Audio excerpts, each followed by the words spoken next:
Hello there. I'm guessing you want to learn about Constantinople. Well, starting off on a brief history, Constantinople was originally founded by the Emperor Constantine of the Roman Empire to re-centralize the empire so he could consolidate his power between the eastern and western halves.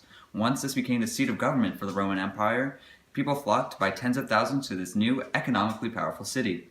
Though the euphoria of Constantinople was short-lived, as roughly 150 years later in 476 CE, the western section of the Roman Empire fell to the barbaric tribes to the north of Rome.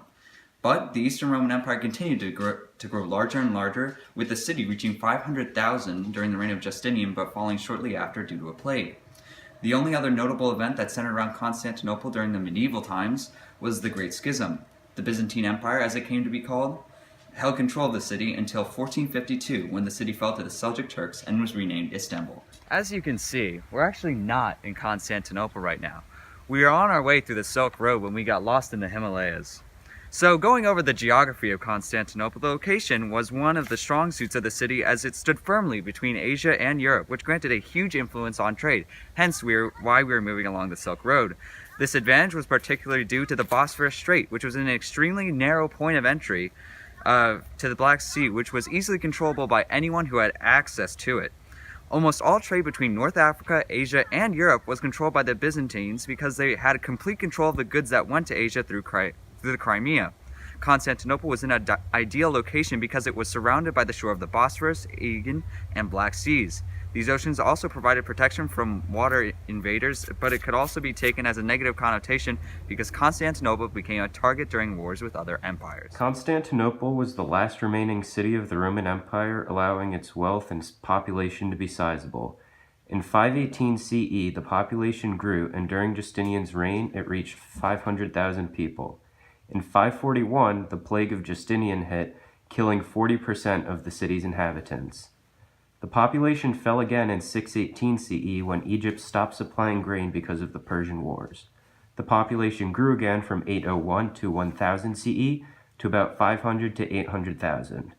After the 10th century, the government fell, causing the population to drop as resources were squandered. When the central government was re-established in the 12th century, population began to climb back up to around 400,000, which continued to about 1261 CE when the Crusades hit, causing large-scale depopulation of the city.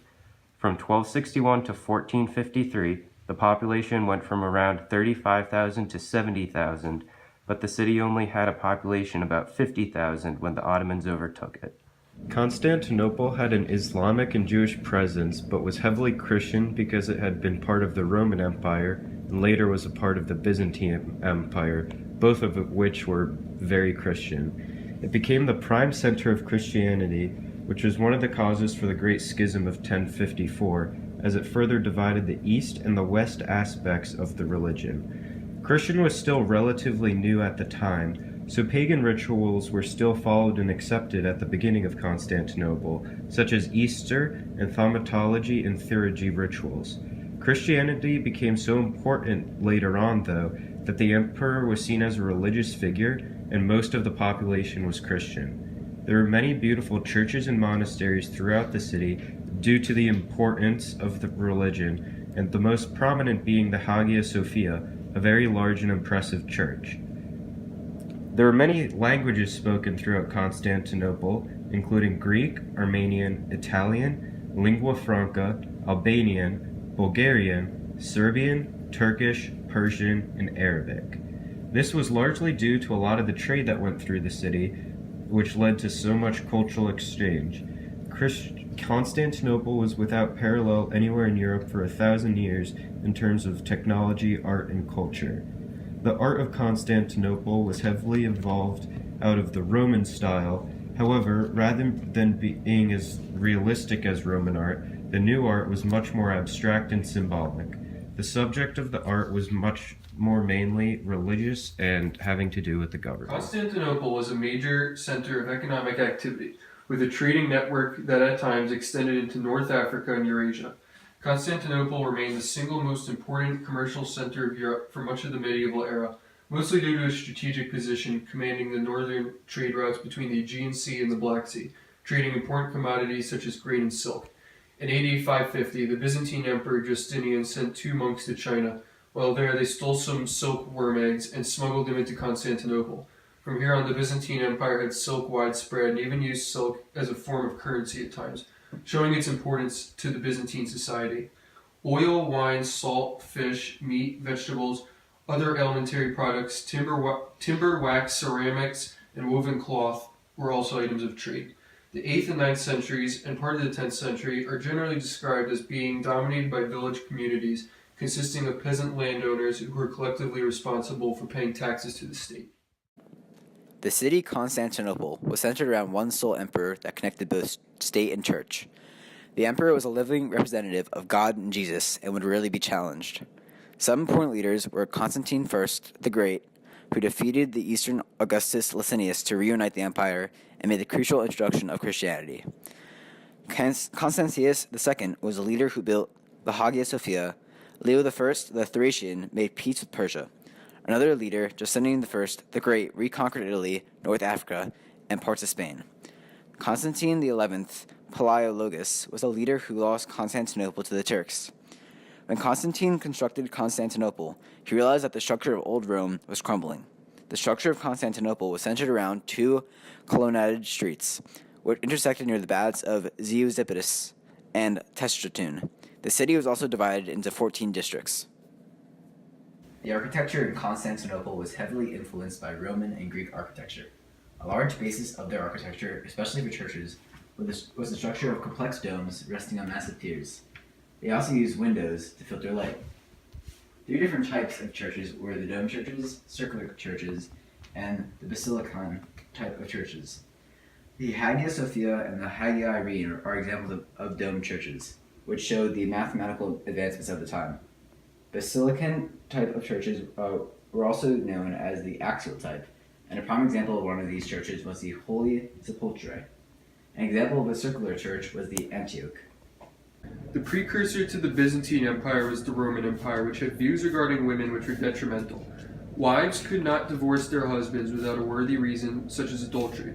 Women could also not inherit land, and domestic abuse was also a huge issue. While the Byzantine Empire improved on much of this, there were still many issues.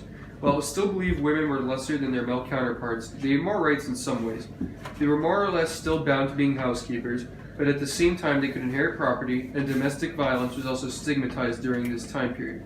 Whereas before, it was an unquestioned part of day-to-day life for many women. Women also gained the right to divorce their husbands at their own discretion. Much of this can be attributed to Emperor Justinian's wife, Theodora, who had more of a role as a woman in society than what was expected at the time. Christianity also pushed away much of the old Roman beliefs and caused a true shift in gender relations.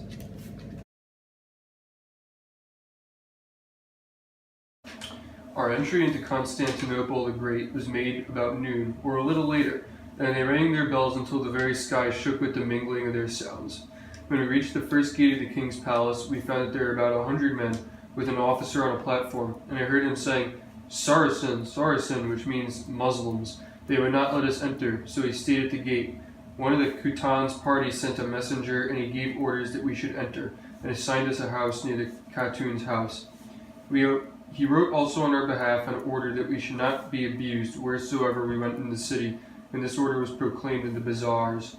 We stayed indoors 3 days, receiving the gifts from the Khatan of flour, bread, sheep, chickens, butter, fruit, fish, money, and beds, and on the 4th day we had an audience of the Sultan.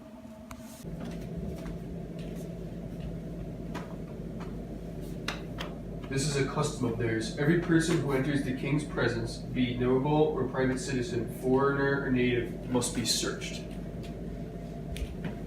Assalamu alaikum. Treat this man with honor and assure his safety. Here is a robe and a horse. They do this so that the people will not molest them. The city is enormous in size, and in 2 parts separated by a great river. The part of the city on the eastern bank of the river is called Istanbul, and contains the residence of the emperor, the nobles, and the rest of the population. Its bazaars and streets are spacious and paved with flagstones, and most of the artisans and sellers in them are women. The city lies at the foot of a hill which projects about 9 miles into the sea. On top of the hill there is a small citadel and the emperor's palace. Around this hill runs the city wall, which is very strong and cannot be taken by assault from the seafront. Within its circuit, there are about 13 inhabited villages. The principal church is amid this part of the city. On the western bank of the river is Galata, and is reserved to the Frankish Christians who dwell there. They are of different kinds, including Genoese, Venetians, Romans, and people of France. They are subject to the authority of the King of Constantinople, who sets over them one of their own number of whom they approve, and they call him the Count. They are bound to pay a tax every year to the king, but often they revolt against him and he makes war on them until the Pope makes peace. They are all men of commerce, and their harbor is one of the largest in the world. I saw there about 100 galleys and other large ships, and the small ships were too many to be counted. The bazaars in this part of the town are good but filthy, and a small and very dirty river runs through them. Their churches, too, are filthy and mean. Istanbul was Constantinople, now it's Istanbul, now Constantinople, been a long time gone. Constantinople, now it's Turkish delight on a